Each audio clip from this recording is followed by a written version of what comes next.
మీ పిల్లల డాక్టర్ కల డబ్బు వల్ల ఆగిపోవద్దు. కేవలం 18 లక్షల నుంచి ఎంబీబీఎస్ విదేశాల్లో. శ్రీ గురుభ్యో నమః. శ్రీ మహాగణాధిపతయే నమః. ఇక మిథున రాశి.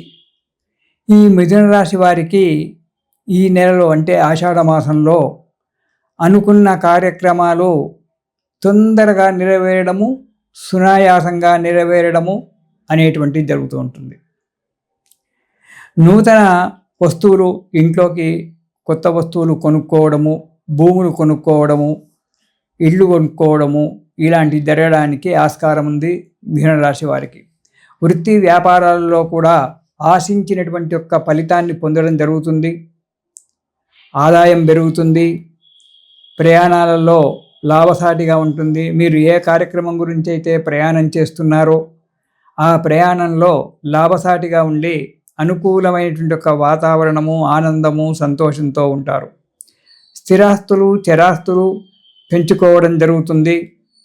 10 మంది చేత మెప్పుడు పొందడము, పెద్దల చేత ఆశీర్వాదాలు పొందడము అనేటువంటిది కూడా జరుగుతుంది.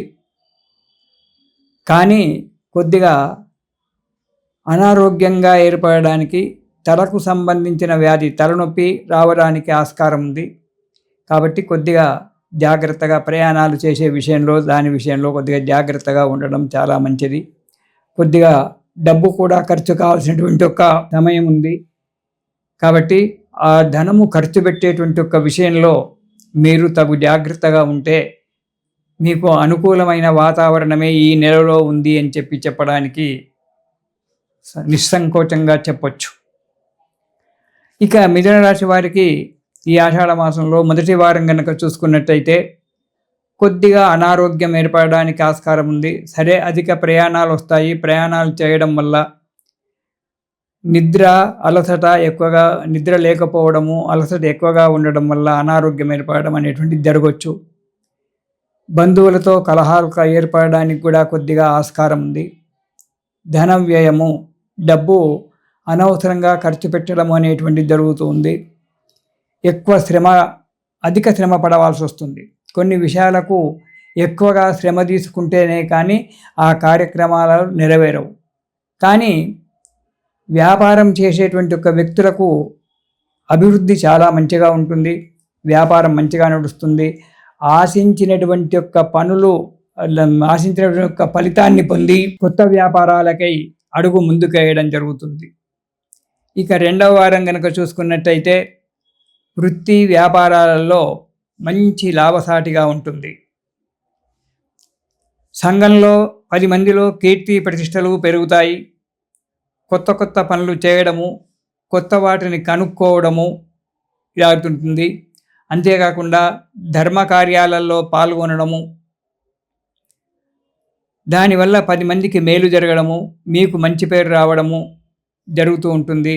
కానీ ఒక్క విషయము, లావాదేవీల విషయాల్లో ఇచ్చిపుచ్చుకోవడాలు, లావాదేవీల విషయాలలో మాత్రం చాలా జాగ్రత్తగా ఉండాలి. అది ఏ రాశి వారైనా సరే లావాదేవీల విషయంలో ఈ నెలలో చాలా జాగ్రత్తగా ఉండండి. దానివల్ల మీకు మేలు జరుగుతుంది. ఇక మూడవ వారం కనుక చూసుకున్నట్టయితే ఉద్యోగస్తులకు, వ్యాపారస్తులకు కొన్ని చిన్న చిన్న చిక్కులు రావడానికి ఆస్కారం ఉంది. వాటిని మీరు సమయస్ఫూర్తిగా మంచి చేసుకోవచ్చు. ఆ చిక్కులను విడదీసుకోవచ్చు. కొన్ని పనులకు ఆటంకాలు ఏర్పడడం ఉంటుంది. ఆటంకాలంటే సహజము. ఏ పని చేసినా ఆటంకాలు లేకుండా కార్యక్రమాలు ఏవి జరగవు. కాబట్టి చిన్న చిన్న ఆటంకాలు రావడము, చిన్న చిన్న చిక్కులు రావడం అనేటువంటి జరుగుతుంది. అది మీ సమయస్ఫూర్తి యొక్క బుద్ధి చేత వాటిని ఇచ్చేసుకోవడం జరుగుతుంది. కానీ కొందరి చేత మోసపోవడము అనేటువంటి జరగడానికి ఆస్కారం ఉంది. కాబట్టి ఆ విషయంలో, ఈ లావాదేవీల విషయంలోని జాగ్రత్తగా ఉండి ఎవరి దగ్గరైనా డబ్బు తీసుకోవడం కానీ, డబ్బు ఇవ్వడం కానీ కొంచెం జాగ్రత్తగా ఉండండి. ఎక్కడైనా మీరు ఆఫీసులో కానీ, ఇతరత్ర కానీ మీరు సంతకాలు చేసేటప్పుడు ఆ డాక్యుమెంట్లు నిదానంగా సంపూర్తిగా చదివి మీకు అనుకూలంగా ఉంటేనే మీరు వాటి మీద సంతకాలు చేయండి. ఒక చిన్న సంతకము జీవితాన్ని మొత్తం మార్చివేయవచ్చు. దానికి భగవంతుడు ఏం చేయలేడు, ఎవరు ఏమీ చేయలేరు. అది మనం చాలా జాగ్రత్తగా ఉండాలి.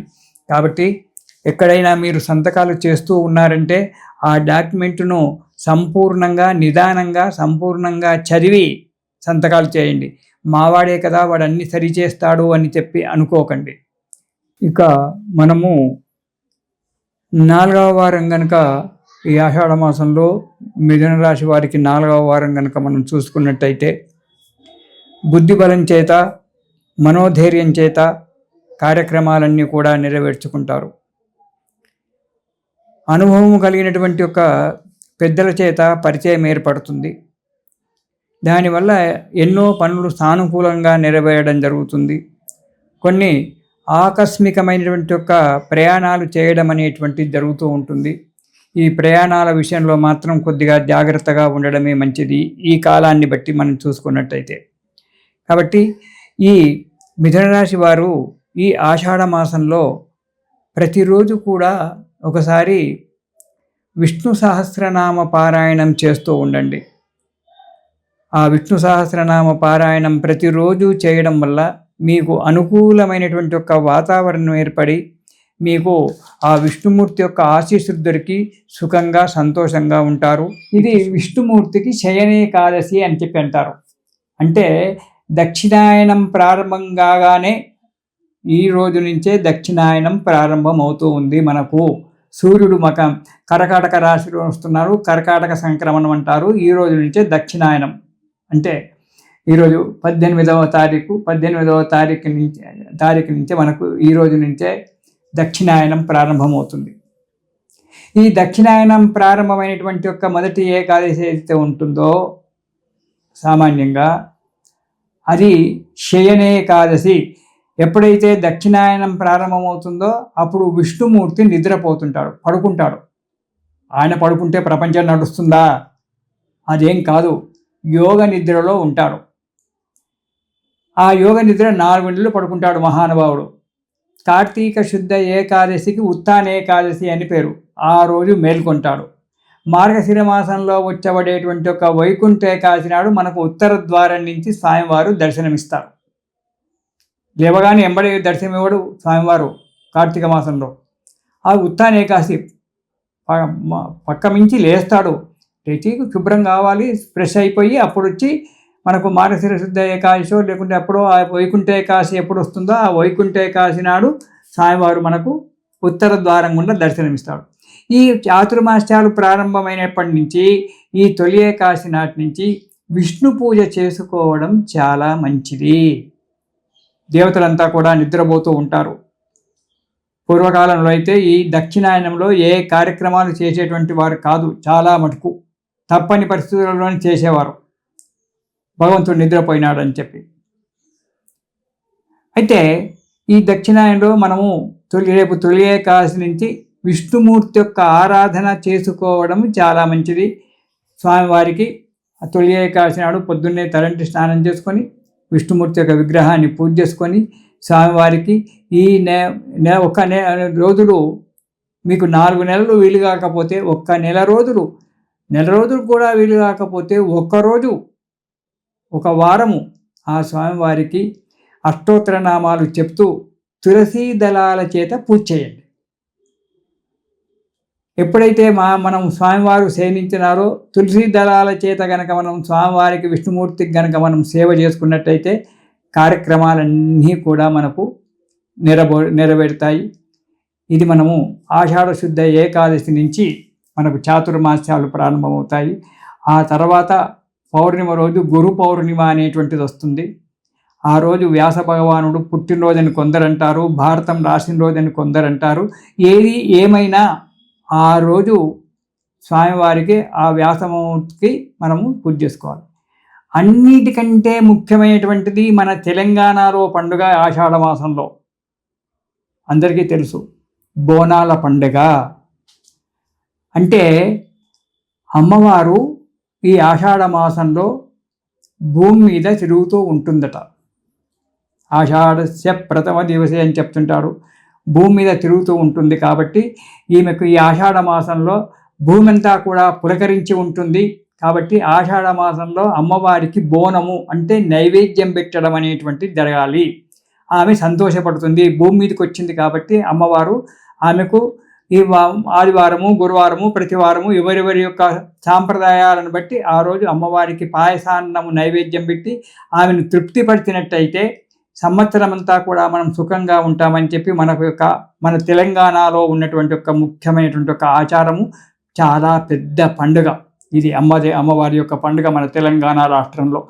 కాబట్టి అమ్మవారికి ఈ ఆషాఢ మాసంలో బోనం చేసి సంతోషంగా హాయిగా అమ్మవారి యొక్క కృప వల్ల సుఖంగా ఉందాము.